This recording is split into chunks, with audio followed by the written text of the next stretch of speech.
안녕하세요. 윌리엄 리입니다. 오늘은 작심하고 이야기해 보겠습니다. 이런 내용은 방송이 아니라 보통 이제 커뮤니티 게시판으로 올리는데요. 오늘은 방송으로 내보내는 게 낫겠다는 생각에 여기서 말씀드립니다. 일단 제 방송을 들으시고 지인분들 중에서 제게 연락을 하시고 싶어 하시는 분들이 있습니다. 그런데 그런 시도가 저에겐 상당히 부담이 됩니다. 본 뜻은 그게 아니시겠지만 제게 방송 그만두라고 압력 넣는 거나 마찬가지입니다. 저희 방송을 지지해 주신다면 부디 모른 척 해주시길 간곡히 부탁드립니다. 자, 그리고 오늘 사실 말씀드리려는 건 이거예요. 제가 가로세로 연구소에 대해 돈독이 올랐다라는 표현을 쓰는 것에 대해서 좀 거부감을 느끼시는 분들이 많으신데요. 사람이 돈을 많이 벌고 싶어 하는 마음은 나쁜 게 아닙니다. 제가 돈독이 올랐다라는 표현을 쓴 건 그런 마음을 부정적으로 봐서 한 게 아니에요. 저도 돈 많이 벌고 싶지만 유튜브를 하는 데 있어서는 돈 많이 버는 것보다 제가 할 말을 하는 게 먼저라는 생각이 강하고요. 그리고 유튜브에 그렇게까지 정성 기울이고 싶지 않습니다. 그래서 이렇게 파워포인트, 이것도 파워포인트가 아니죠. 이게 무료 파워포인트 소프트웨어로 만들고 있어요. 그리고 다른 것보다 유튜브로 돈을 벌려고 하면요. 유명세 각오해야 하는데 저는 그럴 각오가 전혀 안 되어 있어요. 유명세 타느니 그만두겠다는 게 제 생각입니다. 특히 한국에서 유명해서 좋을 거 하나도 없습니다. 백모가 저를 갖다 논객으로 끌어들이려고 할 때 0.1초도 안 돼가지고 아니다라고 생각한 게 한국에서 유명세 타는 건 절대 좋은 일이 아니다라는 생각에서 그렇게 했던 거예요. 제게는 그 정도의 희생정신이 없습니다.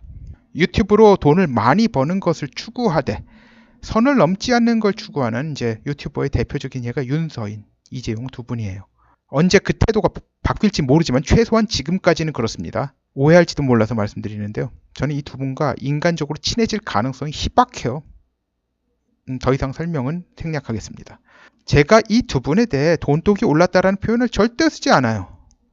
보면 이 두 분은 시청자 수를 극대화하는 것에 신경 많이 쓰고 있고요. 안티들과도 강하게 부딪힐 각오가 되어 있어요. 유튜브를 할 태도가 된 분들이에요.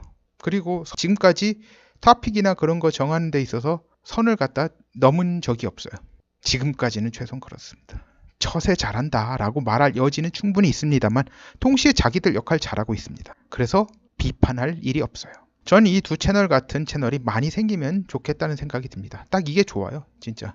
그런데 이제 가로세로 연구소도 그렇지만 이제 보통 이제 월급 줄 직원들을 거느리게 되면 아무래도 비용이 워낙 만만치 않게 듭니다. 그래서 넘지 말아야 할 선, 넘는 게 바람직 않은 그런 선을 넘어서라도 조직을 유지해야 한다는 생각이 드는 게 이상한 일이 아니에요. 자칫하면 이거 망할 수 있잖아요. 파산. 하지만 이에 대해 고삐 풀리게 방치하고 아무도 이야기를 하지 않는다면 결국은 악화가 양화를 구축하여 소위 우파 진영의 방송들이 이상한 방향으로 나갈 위험이 커집니다. 그러다 보면 온갖 거짓말로 도배하는 친북 친중 방송들에게 상대가 안 됩니다. 컨텐츠의 우위가 사라지고 시청자 확보로만 흘러가면 결국은 자정작용이 없어지니 겨우 형성된 우파 유튜브 생태계에 심각한 교란이 올 위험이 큽니다. 그러므로 이 부분에 대해서 이야기하지 말라는 사람들에 대해 무시하고 지나갈 수밖에 없어요. 친문 친중 쪽은 가세연이 그런 방향이 전반적인 주류로 정착되어 다른 우파 유튜브 미디어들을 갖다 밀어내길 바랄 겁니다. 사실 이렇게 되면 김어준 방송이랑 뭐가 다릅니까?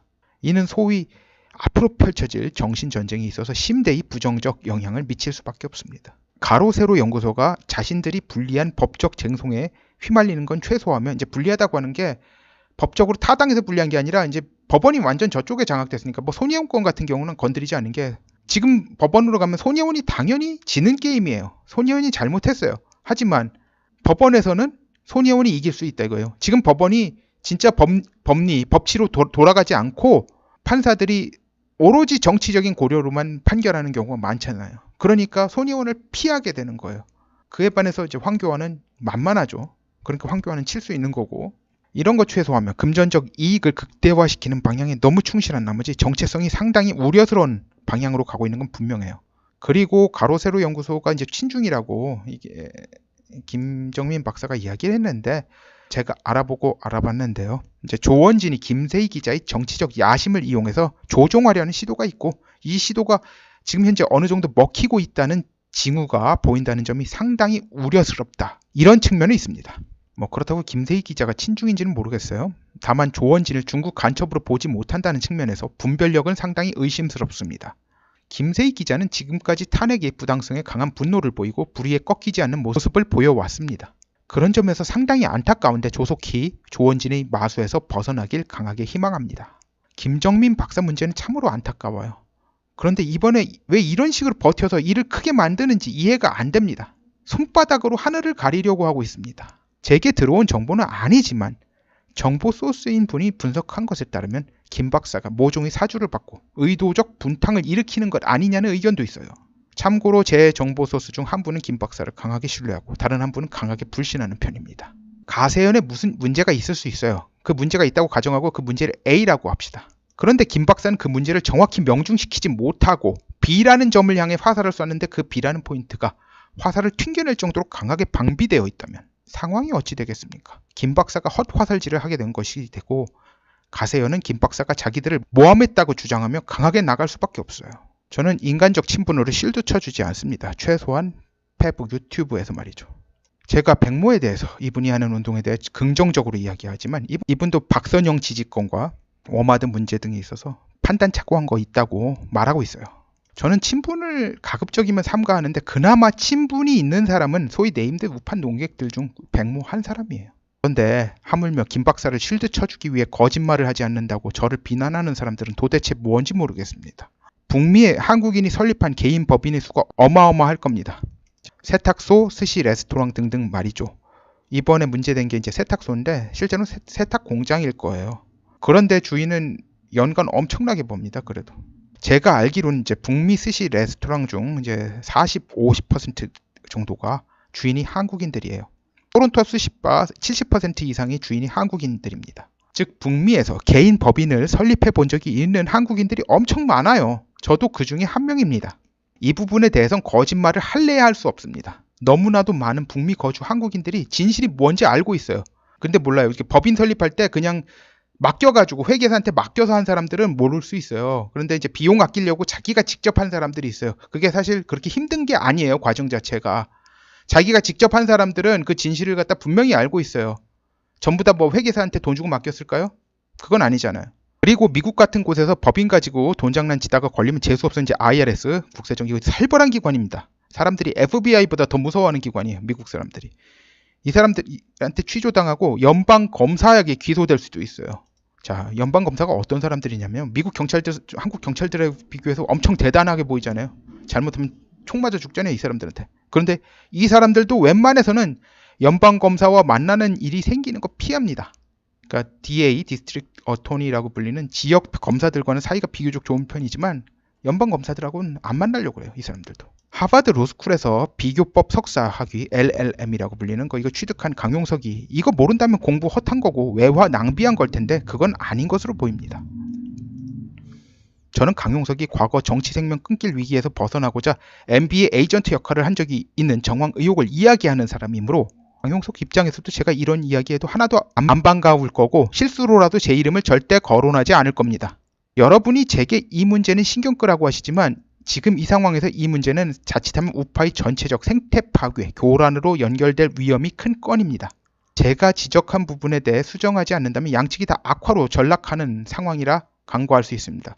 배드 구스, 악화가 양화를 구축한다는 건 배드 머니거든요, 사실.